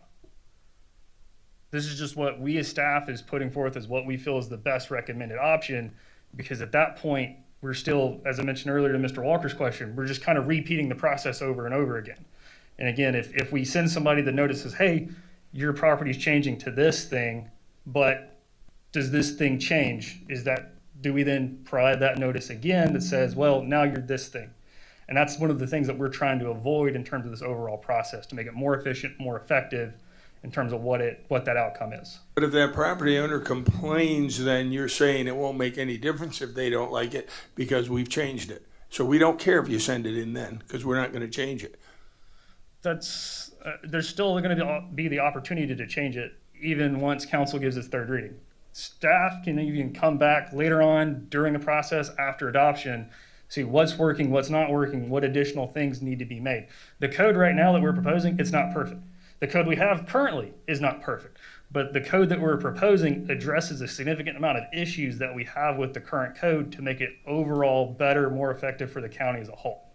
I know there were a lot of things that I had mentioned during work sessions, as I said, that have not been, I don't even think, given any entertainment to do them, but I'm not going to get into that now. I would at this point make a motion to defer second reading until we as a council can see if you're doing any more of these community meetings, or at least get with you to find out why you have not given us any input on the questions that have been asked. So I'd make a motion to defer it until we get that. I'd say defer it till the first meeting in December. Mr. Malinowski? Motion for deferral.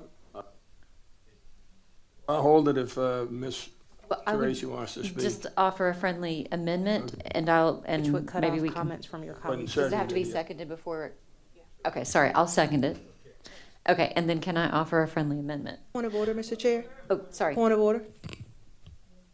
I didn't hear a second of Mr. Malinowski's motion. Someone I said seconded it. Okay. So then you can't be talking. It was for deferral. Oh, no She debate. can offer a friendly amendment, though, can't she? No. Oh, We're in discussion. For Attorney McLean?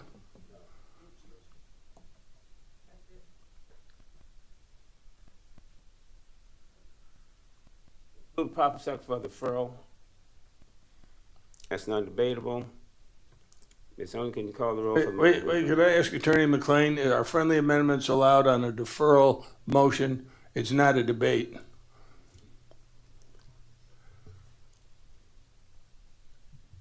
I believe that Ms. Tracy could make an alternate motion. You can't debate the deferral, but I believe she could make a substitute motion at this time. Point of order. Yeah, point of order. I'm not going to debate the Robert's rules of that, but the motion to defer was already properly seconded, and that's the motion that's now before us.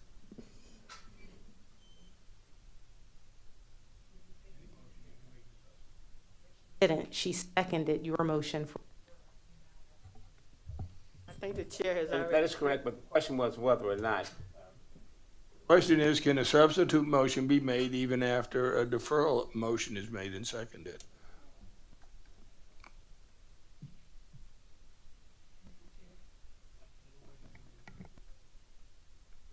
Chair's decision.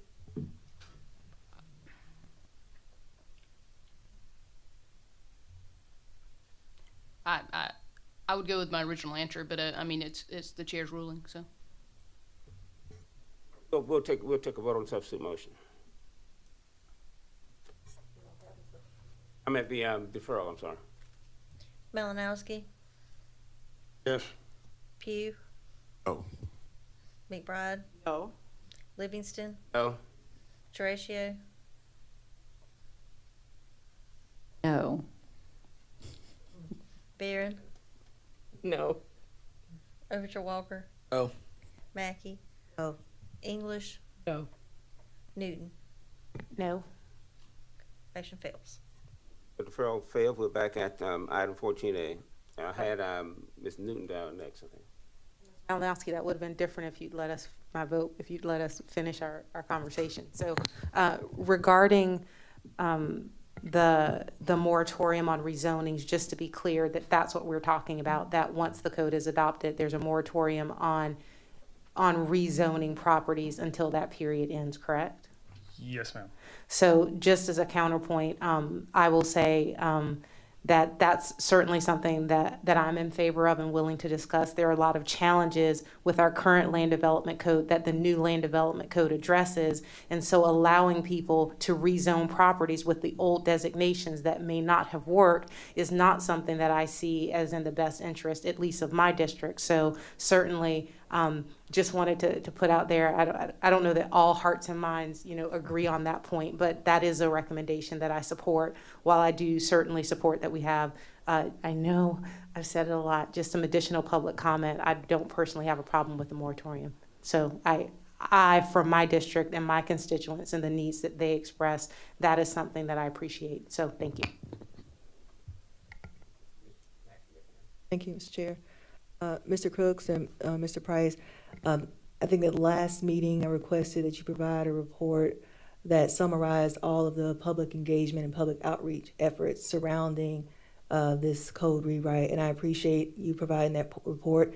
It was about a 5-6 page report that detailed all of the public engagement efforts thus far, and there have been ample opportunity, whether it be virtual when we were all at home. I guess everybody was at home, not even meeting in person. There were virtual opportunities. When things started to open back up with COVID, you all went back out and had in-person meetings, and you had several throughout the district. You even had an additional one at the request of Councilmember Pugh. During the time when you were also meeting in person, you also offered in-person one-on-one meetings. You took phone calls. You had Zoom sessions as well, and took emails for any comments from the public. And so I commend your efforts in doing the public involvement for over a year and for actually providing all that information to us. So I do thank you for that. I think we have truly shown our efforts to engage the public and reach out to them and all of our stakeholders. So I do want to publicly thank you and make sure that everyone knows the public involvement was there and there have been plenty of opportunities to be engaged and involved. Mr. Chair, I would just like to echo Councilwoman Mackey's comments, and that, as you've stated before, we worked on this over 2 years, 3, I don't know how many years we've been working on it. And if we move forward with the second reading, if there are some questions then that one of our council persons still has some questions on, we could try between the second and third reading to maybe provide those answers, specific answers. Is that possible? Yes, ma'am. If any council persons have any questions, just let Mr. Price and I know, and we'll be happy to meet, sit down, talk, discuss, whatever we need to do. At least if we move, we would be closer to moving forward with the approval. So I support moving forward. Yeah, Mr. Chair, I did want to comment. So I know mentioned previously at first reading as well that there still is the option of council scheduling an additional public hearing if they so chose. I just wanted to remind council that that is still an option. You just wouldn't be able to hold that additional public hearing at the same time as third reading. So you would need to have another date in addition to that versus having that same date as when third reading is. Just Yes, excuse got a me. reminder. Yeah, also, may I add that, if you remember, one of the reasons why we put an extra gap in between the readings was to allow input from council if we had any questions. Now, I'll take the blame because I think some of y'all that have dealt with me know I don't mind reaching out to council members individually and just say, hey, just, did you have any questions? But at the time, we had not received any additional questions from council members, so it was our assumption that everything was okay. However, as stated, we do have another gap in between this reading and what would be third reading, and we'll be happy to reach out to the council members, or council members can reach out to us, and we will definitely address any of the questions that you have or any concerns, if possible.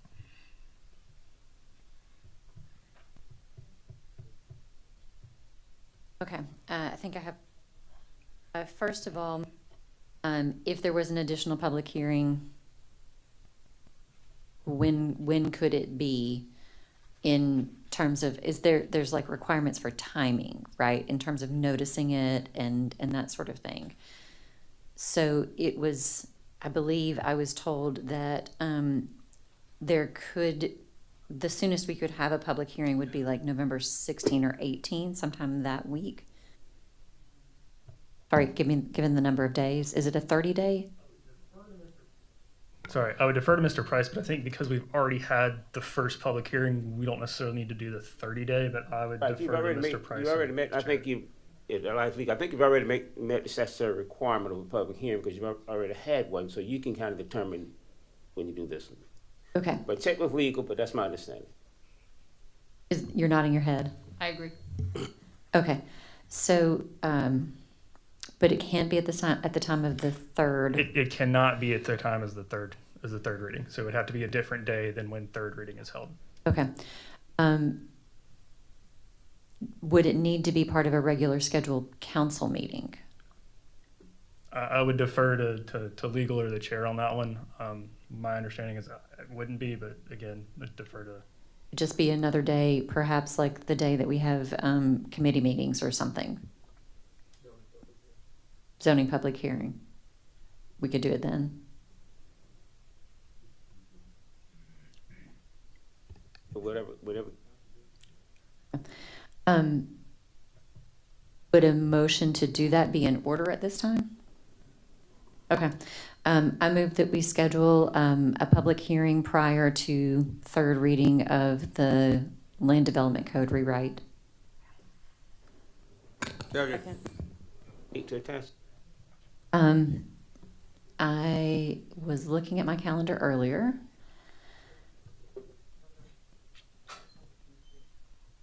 Say that again. Ms. Barron, did you have a date? Our zoning public hearing for this month is October the 26th, if you want to have it in conjunction with. So I would move that we have a public hearing regarding the Land Development Code on October 26th. Or wait, sorry. Was that seconded? Or was the original motion seconded? You seconded. I'm still getting some clarification on what Oh, okay, yes. what your motion is. Yes, so my suggestion for a date would be the 26th of October. Time, then I'll get folks to respond to it. I can make maybe a friendly amendment to that motion. But I don't have a motion yet for you to make a friendly amendment. She made the motion to have a second public reading. Well, I asked about the time, just get She's some trying to clarification. create a date, and that's what I wanted to discuss, okay? Mention the 26th. So we have a zoning public hearing at 7 p.m. Could it be immediately following? What do you want your motion to be? I'll make that part of the motion. If the person who seconded this is okay with that? No, No, okay. have a second. So the motion is for October 26th, immediately following the zoning public hearing. Is that correct? Yes. I'm open to, Is there a second to that motion? Yeah, I'll second it for discussion. Motion is properly second for discussion. I think you want to speak to this, Mr. Brown. Go ahead. Yes. I would suggest that based on some of the comments that I've heard from council in assuring that, the public has ample time to speak on this, it would be my suggestion, just a suggestion, that you have the public hearing on, I believe council scheduled to meet on the 9th. And have that on the 9th. And as such, you can add that to your regularly scheduled agenda. And what that would allow us to do as a staff, also work with our PIO, is to put it out there that Richland County will entertain comments regarding the land development code rewrite. Give us a chance to get it out to our citizens, also put it on the website and any other means that we can use to advertise that.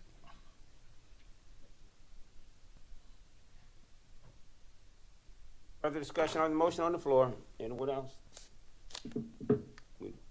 That's where I was going, but. Given Mr. Price's input, I would change my motion to. On your motion? Say that again? On your motion? I would withdraw my motion and offer a new motion. Move to have a public hearing regarding the potential land development code rewrite on November the 9th. That is when we, ladies, correct? 9th would be regularly scheduled. Regular scheduled. Actually, it's called a special called council meeting that night.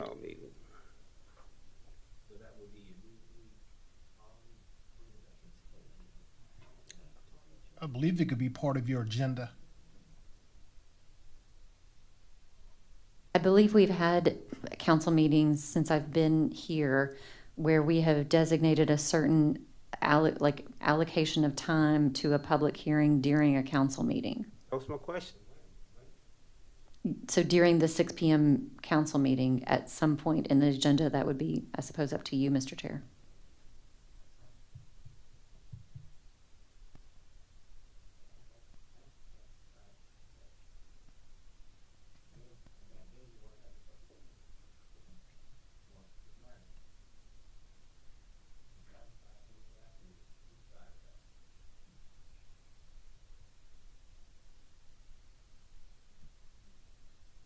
Mr. Chair, you're asking what time of the day on the 9th? Yeah, or immediately following the, the regular meeting, or a particular time before. Why can't it be during the regular agenda? During the regular 6 p.m. special called council meeting. Could it be part of that agenda? Or no? Is that?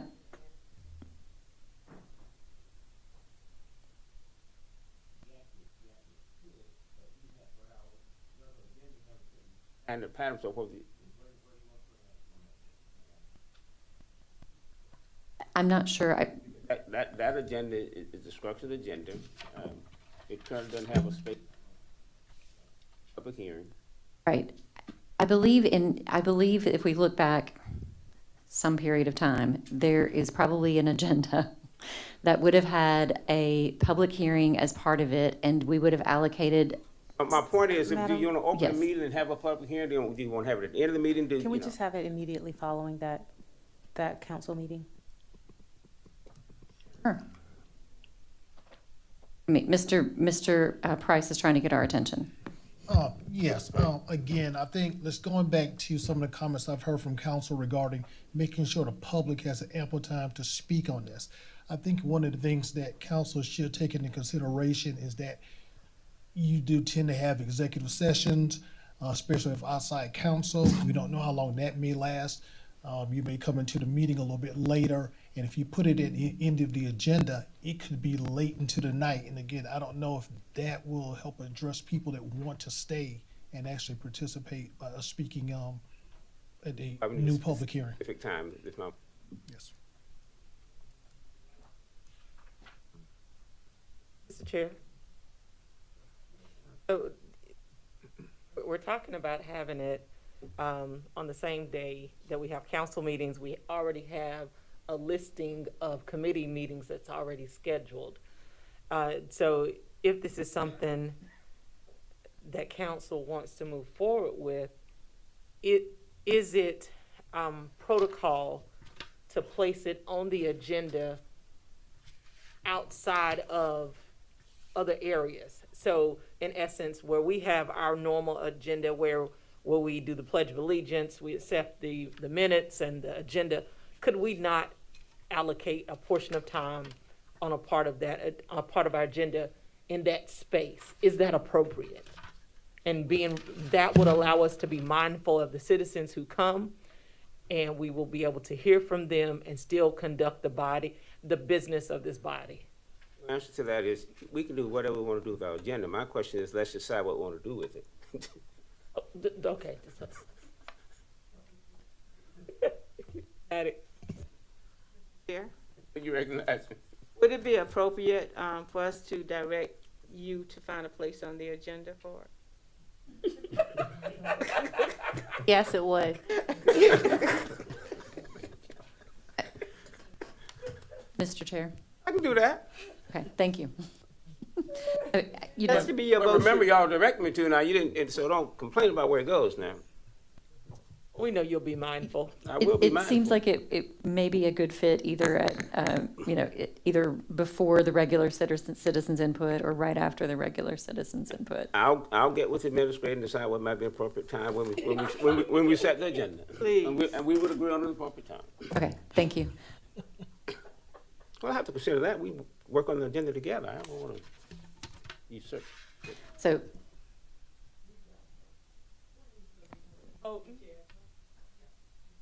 The motion was to do it at our meeting, and then with that motion is for the chair to decide where to put on the agenda for the 9th. Second. Proper second. Any further discussion? There'll be none.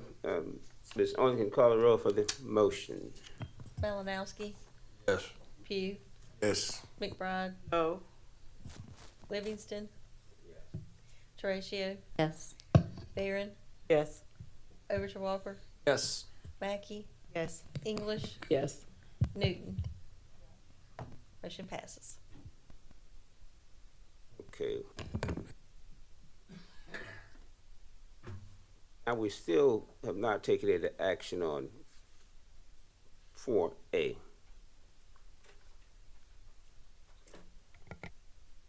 Which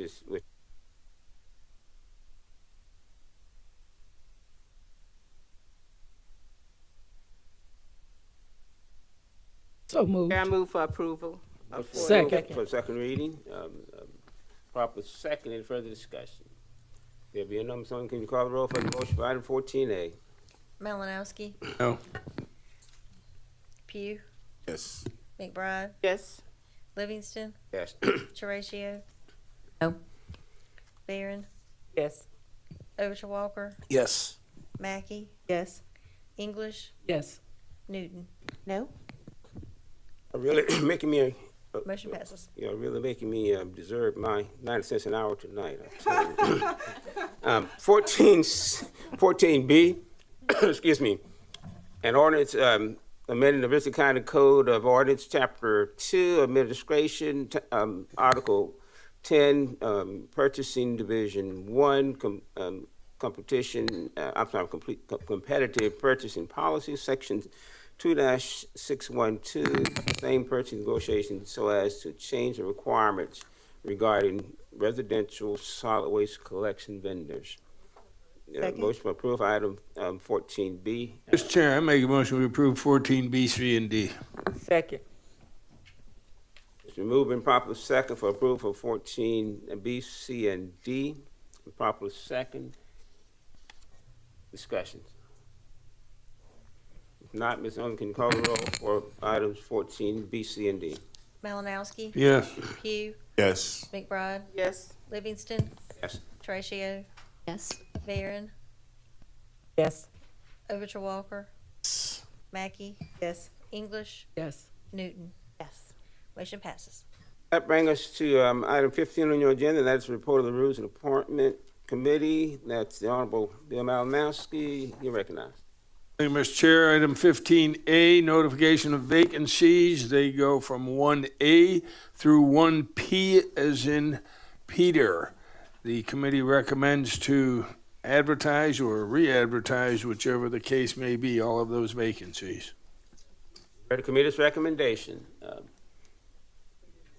Any questions, discussions? If not, Ms. Owen, can you call the roll for the committee's recommendation for items 1A through 1P? Malinowski, Yes. Pugh, Yes. McBride, Yes. Livingston, Yes. Teratio, Yes. Barron, Yes. Overshaw Walker, Yes. Mackey, Yes. English, Yes. Newton. Yes. Motion passes. Item number 15B, and it has here, I move that if matters such as clerk to council search or compensation for interim clerk of council are to be part of the employee evaluation oversight ad hoc committee, that the name of the ad hoc committee be changed to better reflect what would fall under the purview of its function, responsibility, and/or purpose. After discussion, there's sort of two things that the committee was looking at. One is, if this is an employee evaluation committee, the committee should merely be evaluating the employees that the council has charge of, which is the clerk, the attorney, the internal auditor, if we get one, and the administrator. So to be advertising for positions and negotiating salaries would not be part of the evaluation committee. However, does the word oversight bring in other duties? And so based on how you interpret that, the word oversight could actually be including those. And the third and final item could be that the name be changed to the employee evaluation, evaluation, hiring, and compensation committee. So that's something that, Mr. Chair, what is the intended purpose of the committee? Just evaluation or the other items also? Well, I thought there's some history. I think it started out as the evaluation committee, but I think we attribute other duties and responsibilities to that. Whether we confirm that through a vote or whatever, I do not know, but the intent of the committee is to evaluate as well as review potential responsible. Right, if it is to, I mean, the committee had no recommendation. We were coming out of the committee meeting with that question. And since there is no committee recommendation, do we feel that the word oversight is all-inclusive to cover those other areas? This would be a council decision.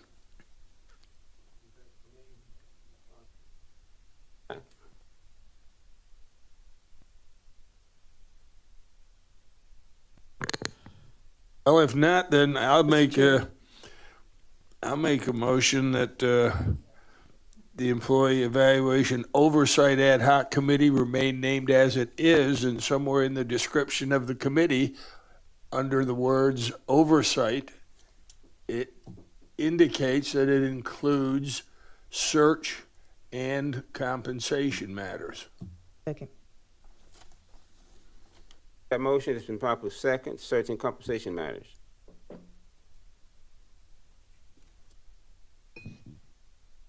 Discussion reference the motion, so to be clear that it will be the Employee Evaluation Search and Compensation Committee.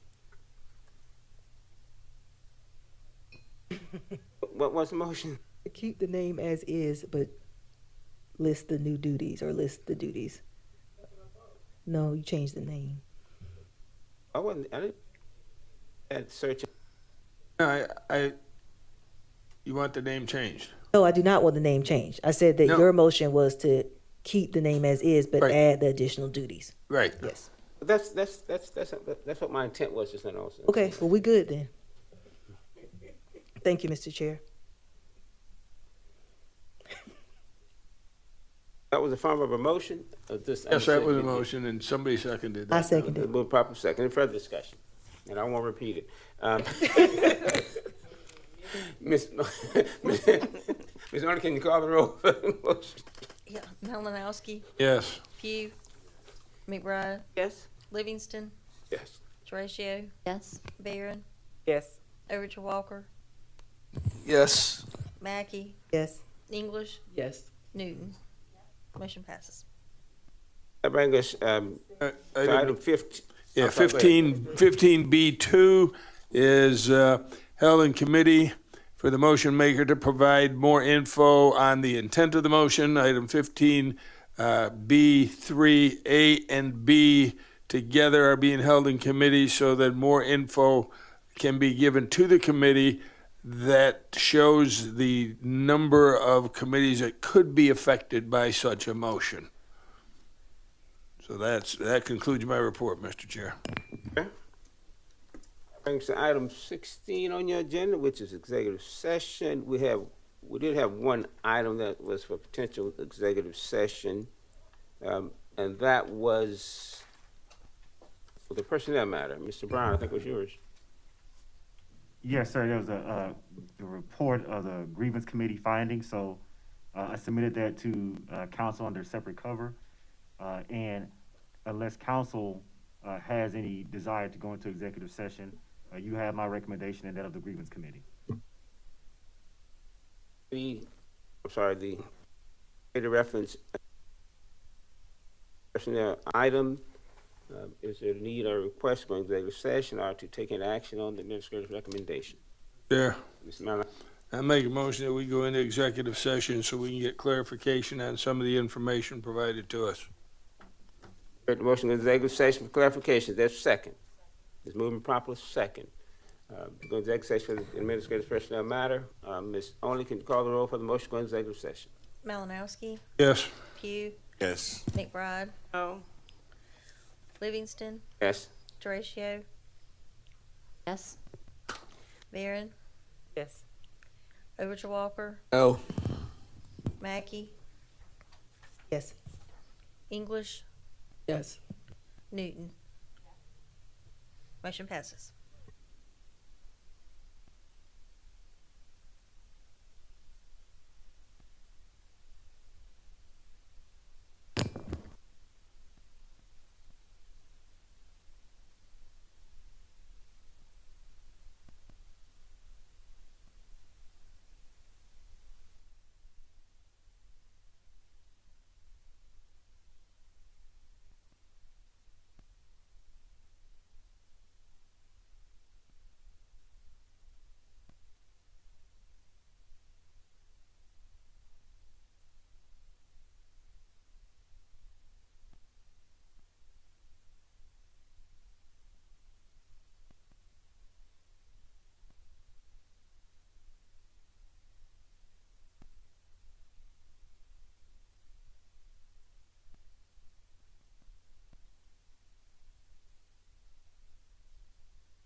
Oh, well, I help, yeah.